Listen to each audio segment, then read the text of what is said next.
તાલુકાના કાળાસર ગામે 42 લાખના ખર્ચે થતી પેવર બ્લોકની કામગીરીમાં ભ્રષ્ટાચારના આક્ષેપ કરવામાં આવ્યા છે। પેવર બ્લોકની કામગીરીમાં નબળી ગુણવત્તાનું મટીરીયલ વપરાતું હોવાનો આરોપ લગાવાયો છે। રેતી પાથર્યા વિના બ્લોક નંખાતો હોવાનો સ્થાનિકોએ આરોપ લગાવ્યો। ડ્રેનેજના ઢાંકણામાં પણ ભ્રષ્ટાચાર થતો હોવાનો દાવો કરાયો છે। હાથ લગાવવા પર સિમેન્ટ ઉખડતો હોવાનો આરોપ લગાવાયો છે। અધિકારીઓ સાથે સાંઠગાંઠ કરીને કોન્ટ્રાક્ટર ભ્રષ્ટાચાર કરતો હોવાનો આરોપ લોકોએ લગાવ્યો છે। તાત્કાલિક કોન્ટ્રાક્ટરને બ્લેકલિસ્ટ કરીને ફરીથી પેવર બ્લોક પાથરવાની માંગ કરાઈ છે। માંગનો સ્વીકાર ન થવા પર ગાંધી ચિંધ્યા માર્ગે આંદોલન કરવાની ચીમકી પણ ઉચ્ચારાઈ છે।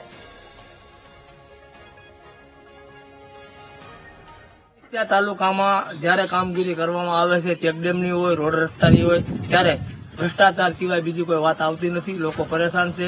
અત્યારે ઝખનના કાળાસર ગામે યુટીવી પહોંચ્યું છે અને આજે કેમેરામેનને કે દ્રશ્ય દેખાડશે। આ મુખ્ય રસ્તો છે, તે ગેલા સોમનાથ છે, અહીં હજારો યાત્રાળુ છે, તે નીકળતા હોય છે। આજે હું કેમેરામેનને કે દ્રશ્ય દેખાડશે। આજે બ્લોક છે, આ બ્લોકની અંદર જે પીસીસી સર્વિસ કરવાનું હોય છે, ત્યાં 3 પીસીસી કરેલું છે, અમુક જગ્યાએ પીસીસી કરેલું નથી અને આટલી જગ્યા રાખી છે જેમ ફાવે તેમાં બિહાર દીધા છે। અહીંયા કોઈ બોલવા વાળું છે નહીં અને કોન્ટ્રાક્ટર દ્વારા દાદાગીરી કરવામાં આવે છે। કોઈ પણ વ્યક્તિ બોલે તો એમ કહી દે તમારે જે કાંઈ કરવું હોય જે કરજો, જ્યાં જવું હોય ત્યાં જજો।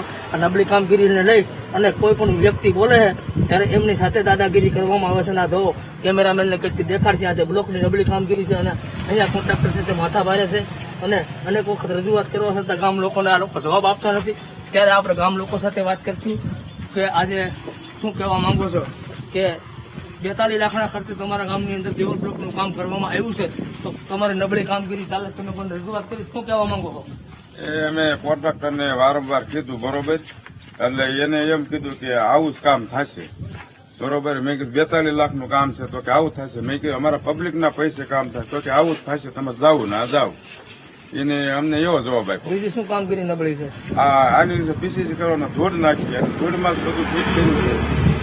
પછી નાલાની વાત આવે તો નાલા મોર નાખ્યા, વચ્ચે નથી નાખ્યા। હા, તમે આ બીજા ભાઈ સાથે આપણે વાત કરીશું। આજે નબળી કામગીરી લઈને તમે શું કહેવા માંગો છો? આ કામ અમે તો હકાલવા માનતા જ નથી ભાઈ, કારણ કે હાવ કામ નબળું થાય છે।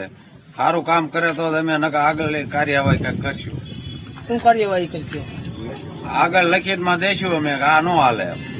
અત્યારે હવે આનું શું કરવાનું? આ નબળું આ નો હાલે, આ કાઢી નવી સરથી અમને કામ કરી આપે।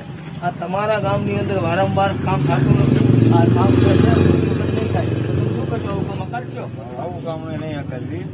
વારંવાર રજૂઆત કર્યા છતાં પણ અમને કામ નબળી કામગીરી બતાવે છે અને સારું કામ આવો બ્લોક બહુ હરખા વ્યવસ્થિત નથી, કોઈ લેવલ નથી, ક્યાંય એમના પડી જાય છે, બ્લોક બેહી જાય છે, માટીના હિસાબે કોઈ પીસીસી કરેલું નથી। ગામ લોકોનું કહેવાનું છે નીચે રેતી પાથરેલા નથી, રેતી નથી પાથરતા, જે બ્લોક છે તે નબળી ગુણવત્તાના છે અને જે સિમેન્ટ છે નબળી ગુણવત્તાની છે અને જે કાંઈ કામગીરી કરવામાં આવી સાવ નબળી કરવામાં આવી છે।